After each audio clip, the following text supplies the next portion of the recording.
আগামীর দিন ইসলামের দিন। আওয়াজ দিয়ে বলেন ঠিক কিনা? আগামীর দিন কোরআনের দিন, আগামীর দিন টুপিওয়ালার দিন, আগামীর দিন এই হুজুররাই পৃথিবী শাসন করবে। আওয়াজ দিয়ে বলেন ঠিক কিনা? আজ যদি আমরা ক্লান্ত হয়ে যেতাম, তাহলে আবু সাইদ যখন বুক পাতিয়ে দিয়েছে, রংপুরের আবু সাইদ বুক পাতিয়ে দিয়েছে, যদি আমরা ক্লান্ত হয়ে যেতাম তাহলে আমরা দ্বিতীয়বার এই স্বাধীনতা পেতাম না।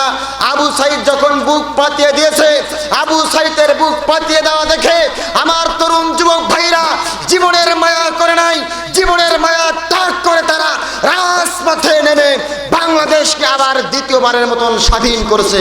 আওয়াজ দিয়ে বলেন ঠিক কিনা? বাবা, সারা জীবন গুনাহ করেছি, চুরি করেছি, ডাকাতি করেছি, রাহাজানি করেছি, এমন কোন খারাপ কাজ নাই জীবনে করি নাই। দাড়িগুলো পেকে গেছে, এই বুড়া বয়সে আমি কেমন করে আল্লাহর ইবাদত করব?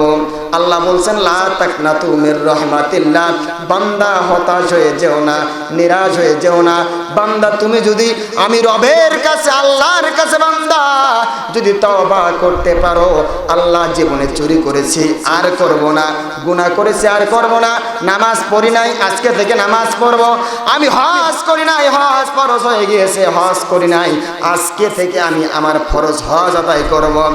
বান্দা রমজান মাসের রোজা ফরজ হয়েছে, রমজান মাসের রোজা রাখো নাই, কিন্তু বান্দা হতাশ হয়ে যেও না, নিরাশ হয়ে যেও না। যদি বলো আমি আর জীবনে কখনো ফরজ রোজা ত্যাগ করব না, আল্লাহ বলছেন বান্দা তোমার জীবনের গুনাহ আমি মাফ করে দিলাম। আওয়াজ দেয়া বলেন না সুবহানাল্লাহ। এমন একটি সময় ছিল আমরা যখন কোরআন থেকে কথা বলতাম, আমাদের কানে কানে কিছু মন্ত্র শুনিয়ে দেওয়া হতো, হুজুর পরিস্থিতি খুব খারাপ, অতএব একটু কথাগুলো হিসাব নিকাশ করে বলবেন।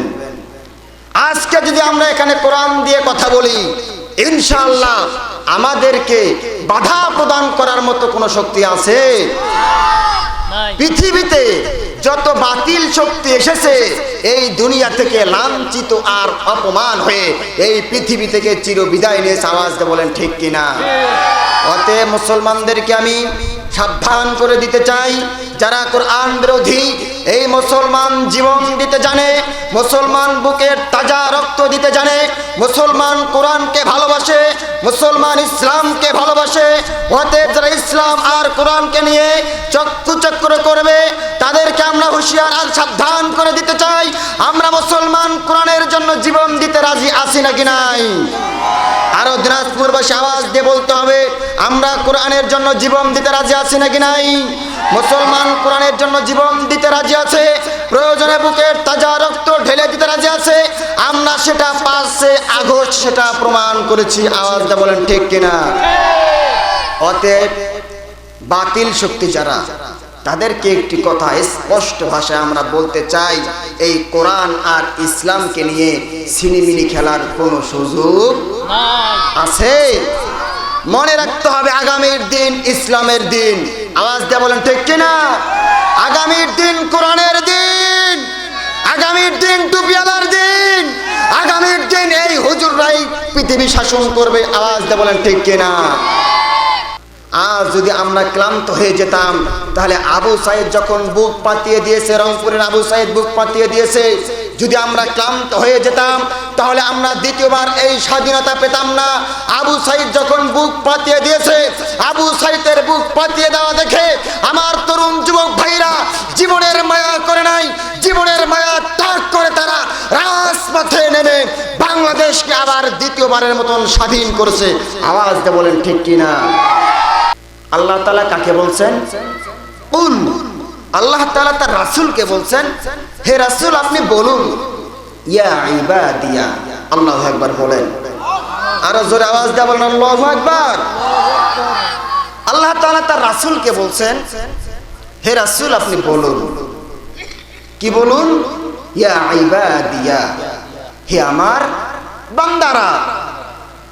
আমার কথা যদি আপনারা বুঝে থাকেন, আচ্ছা বলেন, আমরা যখন আমাদের সন্তানদেরকে ডাক দেই, আমাদের সন্তানদেরকে যখন আমরা আহ্বান করি, আচ্ছা বলেন তো আমরা আমাদের সন্তানদেরকে যখন ডাকি কি বলি? হে আমার সোনামণি, হে আমার কলিজার টুকরা সন্তান, হে আমার আব্বু, কথা বলেন ঠিক কিনা? আল্লাহ তাআলা বলেন قل يا عبادي الذين أسرفوا على أنفسهم لا تقنطوا من رحمة الله আওয়াজ দিয়ে বলেন আল্লাহু আকবার। আল্লাহ তাআলা বলেন قل يا عبادي, আল্লাহ তাআলা তার রাসূলকে ডাকতে বলছেন, হে রাসূল আপনি বলুন, ইয়া ইবাদিয়া, হে আমার বান্দারা, আল্লাযীনা আসরাফু, হে আমার বান্দারা তোমরা যারা নিজেদের উপর অবিচার করেছো, অন্যায় করেছো, আল্লাযীনা আসরাফু, নিজেদের উপর যারা অবিচার করেছো, লা তাকনাতু মির রাহমাতিল্লাহ, আওয়াজ দিয়ে বলেন আল্লাহু আকবার। আল্লাহ তাআলা তার রাসূলকে ডাকতে বলছেন কুল ইয়া ইবাদিয়া, হে রাসূল আপনি বলুন, ইয়া ইবাদিয়া, হে আমার বান্দারা, আল্লাযীনা আসরাফু আলা আনফুসিহিম লা তাকনাতু মির রাহমাতিল্লাহ, হে রাসূল আপনি বলুন, আল্লাহ তাআলা তার রাসূলকে বলছেন, হে রাসূল আপনি বলুন, ইয়া ইবাদিয়া, হে আমার বান্দারা, আল্লাযীনা আসরাফু, আল্লাহ তাআলা বলছেন তোমরা যারা নিজেদের উপর জুলুম করেছো, অবিচার করেছো, অন্যায় করেছো, লা তাকনাতু মির রাহমাতিল্লাহ, আওয়াজ দিয়ে বলেন আল্লাহু আকবার। আল্লাহ তাআলা বলছেন বান্দা হতাশ হয়ো না, নিরাশ হয়ে যাও না, বান্দা পাপ করেছো, গুনাহ করেছো, এমন কোন অন্যায় নাই বান্দা তুমি করো নাই, এমন কোন গুনাহ নাই বান্দা তোমার দ্বারাই সংগঠিত হয় নাই, বান্দা তোমার জীবনে চুরি করেছো, ডাকাতি করেছো, রাহাজানি করেছো, বান্দা এমন কোন গুনাহ নাই তুমি করো নাই, কিন্তু বান্দা আমি আল্লাহর রহমত থেকে নিরাশ হয়ে যেও না, লা তাকনাতু মির রাহমাতিল্লাহ, আল্লাহ বলছেন বান্দা হতাশ হয়ে যেও না, নিরাশ হয়ে যেও না, ইন্নাল্লাহা ইয়াগফিরুয যুনুবা জামিআ ইন্নাহু হুয়াল গফুরুর রহিম, আওয়াজ দিয়ে বলেন আল্লাহু আকবার। আল্লাহ তাআলা কি বললেন?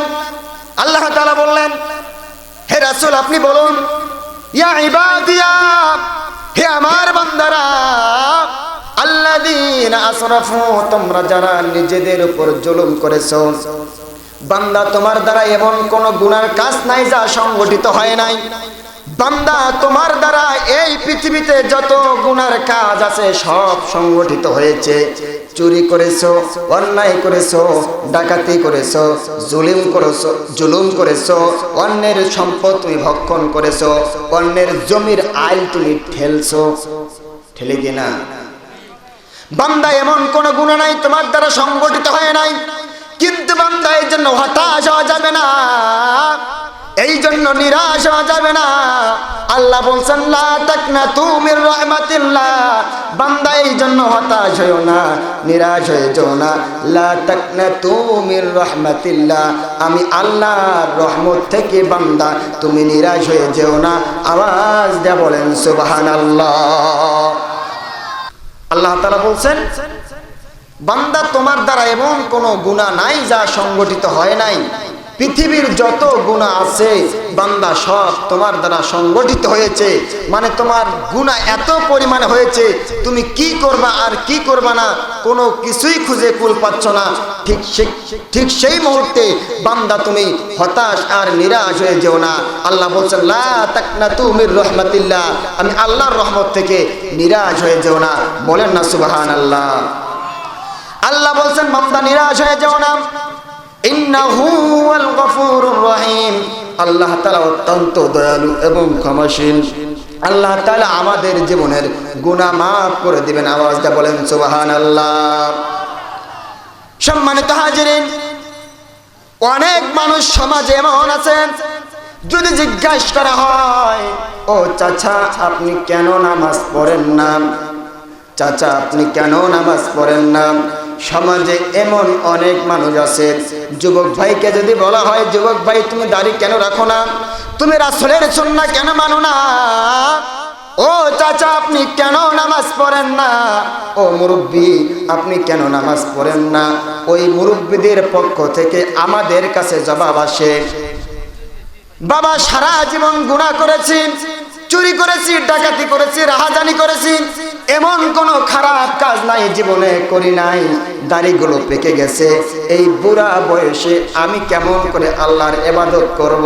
আল্লাহ বলছেন লা তাকনাতু মির রাহমাতিল্লাহ, বান্দা হতাশ হয়ে যেও না, নিরাশ হয়ে যেও না। বান্দা তুমি যদি আমি রবের কাছে আল্লাহর কাছে বান্দা যদি তওবা করতে পারো, আল্লাহ জীবনে চুরি করেছি আর করব না, গুনাহ করেছি আর করব না, নামাজ পড়ি নাই আজকে থেকে নামাজ পড়ব, আমি হজ করি নাই হজ ফরজ হয়ে গিয়েছে হজ করি নাই আজকে থেকে আমি আমার ফরজ হজ আদায় করব। বান্দা রমজান মাসের রোজা ফরজ হয়েছে, রমজান মাসের রোজা রাখো নাই, কিন্তু বান্দা হতাশ হয়ে যেও না, নিরাশ হয়ে যেও না, যদি বলো আমি আর জীবনে কখনো ফরজ রোজা ত্যাগ করব না, আল্লাহ বলছেন বান্দা তোমার জীবনের গুনাহ আমি মাফ করে দিলাম। আওয়াজ দেয়া বলেন না সুবহানাল্লাহ। ইয়া আইয়ুহাল্লাযীনা আমানু তুবু ইলাল্লাহি তাওবাতান নাসুহা। আওয়াজ দেয়া বলেন আল্লাহু আকবার। বান্দা তুমি যদি তওবা করতে পারো, বান্দা তুমি যদি তওবা করতে পারো, জীবনে গুনাহ করেছি, চুরি করেছি, ডাকাতি করেছি, রাহাজানি করেছি, আর গুনাহ করব না, চুরি করব না, আজ থেকে এই ওয়াজের মঞ্চ থেকে এই ওয়াজের প্যান্ডেল থেকে আমি তওবা করলাম, আর জীবনে গুনাহ করব না। আল্লাহ বলছেন বান্দা তুমি ওই প্যান্ডেল থেকে উঠার আগে বান্দা তোমার জীবনের সকল গুনাহ খাতা আমি মাফ করে দিলাম।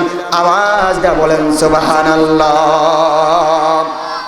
সম্মানিত হাজিরিন, পয়গম্বর জনাবে মুহাম্মদুর রাসূলুল্লাহ, সকলে বলুন সাল্লাল্লাহু আলাইহি ওয়াসাল্লাম, আর আওয়াজ দেয়া বলেন সাল্লাল্লাহু আলাইহি ওয়াসাল্লাম। পয়গম্বর জনাবে মুহাম্মদুর রাসূলুল্লাহ সাল্লাল্লাহু আলাইহি ওয়াসাল্লাম মক্কা বিজয়ের পর পয়গম্বর 10,000 সাহাবায়ে কেরামকে নিয়ে মক্কার অভিমুখে রওনা হলেন। বলেন আল্লাহু আকবার। আর আওয়াজ দেয়া বলেন আল্লাহু আকবার। পয়গম্বর জনাবে মুহাম্মদুর রাসূলুল্লাহ সাল্লাল্লাহু আলাইহি ওয়াসাল্লাম মক্কা বিজয়ের পর 10,000 সাহাবায়ে কেরামকে নিয়ে মক্কার অভিমুখে রওনা হলেন।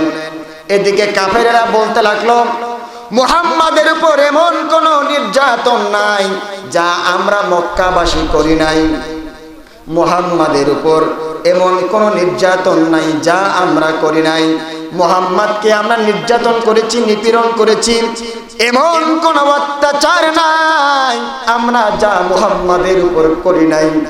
শুধু মুহাম্মাদের উম্মতদেরকে, মুহাম্মাদের অনুসারীদেরকে শুধু ঈমান আনার কারণে, শুধু এই জবান থেকে কালেমা উচ্চারণ করার কারণে আমরা ঘর ছাড়া করেছি, বাড়ি ছাড়া করেছি, দেশ থেকে বিতাড়িত করে দিয়েছি। মক্কার লোকেরা বলতে লাগলো হে আমার কুরাইশ লোকেরা, মুহাম্মাদের উপর এমন কোন নির্যাতন নাই যা আমরা মক্কাবাসী করি নাই। মুহাম্মাদের যে অনুসারী ছিল শুধু একবার জবানে উচ্চারণ করেছেন লা ইলাহা ইল্লাল্লাহু মুহাম্মাদুর রাসূলুল্লাহ সাল্লাল্লাহু। মক্কার কাফেররা বলতে লাগলো মুহাম্মাদের উপর এমন কোন নির্যাতন নাই যা আমরা করি নাই, শুধু মুহাম্মাদের উপর নির্যাতন করি নাই। মুহাম্মাদের যারা অনুসারী ছিল শুধু কালেমা পড়ার কারণে, শুধু জবানে একবার লা ইলাহা ইল্লাল্লাহু মুহাম্মাদুর রাসূলুল্লাহ এই বাক্যটি উচ্চারণ করেছে, নির্যাতন করেছি, ঘর ছাড়া করেছি, মক্কা থেকে তাড়িয়ে দিয়ে আমরা তাদেরকে দেশ ছাড়া করেছি। কিন্তু সেই মুহাম্মদ সাল্লাল্লাহু আলাইহি সাল্লাম আজকে তার 10,000 সাহাবায়ে কেরামকে নিয়ে আবারও মক্কায় দিয়েছে। না জানি আজ মুহাম্মদ আমাদের উপর কি নির্যাতন করে। মক্কার কাফেররা ভয় পেয়ে গেল যে মুহাম্মাদের উপর এত নির্যাতন করলাম, এত অত্যাচার করলাম, ঘর ছাড়া করলাম, দেশ ছাড়া করলাম, আজ মোহাম্মদ আসতেছে, না জানি মোহাম্মদ আমাদের জন্য কি প্রতিশোধ নেয়। আমাদেরকে ঘর থেকে বের করে দিবেন, আমাদের ঘর বাড়িগুলো জ্বালিয়ে দিবে, পুড়িয়ে দিবে। এই মোহাম্মদ আসলে মোহাম্মদ সাল্লাল্লাহু আলাইহি সাল্লাম কাবা ঘরে প্রবেশ করলেন। বলেন আল্লাহু আকবার। আরো জোরে বলেন আল্লাহু আকবার। পয়গম্বর জনাবে মুহাম্মদুর রাসূলুল্লাহ সাল্লাল্লাহু আলাইহি ওয়াসাল্লাম যখন কাবা ঘরে প্রবেশ করলেন, মক্কার কাফেরেরা সবার বুক ধুক ধুক করে কাঁপতেছে, সবাই ভয়ে ভীত হয়ে গেছে যে মুহাম্মদকে শুধু ঈমান আনার কারণে এত পরিমাণ নির্যাতন করলাম, ঘর ছাড়া করলাম, দেশ ছাড়া করলাম, তার অনুসারীদেরকে শুধু কালেমা পড়ার কারণে শুধু একবার জবানে উচ্চারণ করেছে লা ইলাহা ইল্লাল্লাহু মুহাম্মাদুর রাসূলুল্লাহ, ঘর ছাড়েছেন, দেশ ছেড়েছে, দেশ থেকে বিতাড়িত করেছেন। আজ সেই মোহাম্মদ মক্কা বিজয়ের পর আবারও কাবা ঘরে আসলো, না জানি মোহাম্মদ আমাদেরকে কিভাবে নির্যাতন করে। কিন্তু বলুন, আপনার আর আমার উম্মতের কান্ডারি, রহমতের ভান্ডারি আমাদের নবীর আদর্শ কি এটা? পয়গম্বর জনাবে মুহাম্মদুর রাসূলুল্লাহ সাল্লাল্লাহু আলাইহি ওয়াসাল্লাম কাবা ঘরে প্রবেশ করলেন। কাবা ঘরে প্রবেশ করার পরে ডাক দিয়ে বললেন, হে মক্কার লোকেরা, হে কুরাইশ বংশের লোকেরা, আমাকে তোমরা এতদিন যা নির্যাতন করেছো, যা অত্যাচার করেছো, আমি আজ সব কিছু ভুলে গেলাম। আওয়াজ দিয়ে বলেন সুবহানাল্লাহ। সব কিছু ভুলে গেলাম, তোমাদেরকে সাধারণভাবে আমি আজ ক্ষমা ঘোষণা করে দিলাম, তোমাদের কারো প্রতি আমার কোনো অভিযোগ নাই। আওয়াজ দেয়া বলেন আল্লাহু আকবার। মক্কার কাফেররা অবাক হয়ে গেল, যে মুহাম্মদকে এত নির্যাতন আর এত অত্যাচার করলাম, যে মুহাম্মদকে তার আপন জন্মভূমি মক্কায় থাকতে দিলাম না, কিন্তু সেই মুহাম্মদ আমাদেরকে ক্ষমা করে দিলেন। আমরা আর দেরি করব না, কাল বিলম্ব না করে সঙ্গে সঙ্গে তখনকার কাফের আর মুশরিকেরা কালেমা পড়ে মুসলমান হয়ে যায়। আওয়াজ দেয়া বলেন সুবহানাল্লাহ।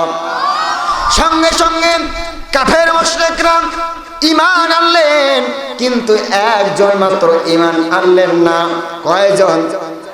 একজন ব্যক্তি ঈমান আনলেন না। বলেন কয়জন? একজন ব্যক্তি ঈমান আনলেন না। আচ্ছা বলেন, কোন ব্যক্তি ঈমান আনে নাই? এই ওয়াজটা শোনা দরকার, আছে নাকি নাই? আরো জোরে বলেন, আছে নাকি নাই? সবাই ঈমান আনলো যে মুহাম্মদ মক্কায় আমরা থাকতে দিলাম না, শুধু জবানে ঈমান আনার কারণে এত নির্যাতন করলাম, সেই মুহাম্মদ আজকে মক্কা বিজয়ের পরে আমাদেরকে ক্ষমা করে দিলেন। এমন শান্তির ধর্ম, এত ভালো ধর্ম পৃথিবীতে আর হতে পারে না। আমরা সবাই কালেমা পড়ে মুসলমান হচ্ছি, লা ইলাহা ইল্লাল্লাহু মুহাম্মাদুর রাসূলুল্লাহ।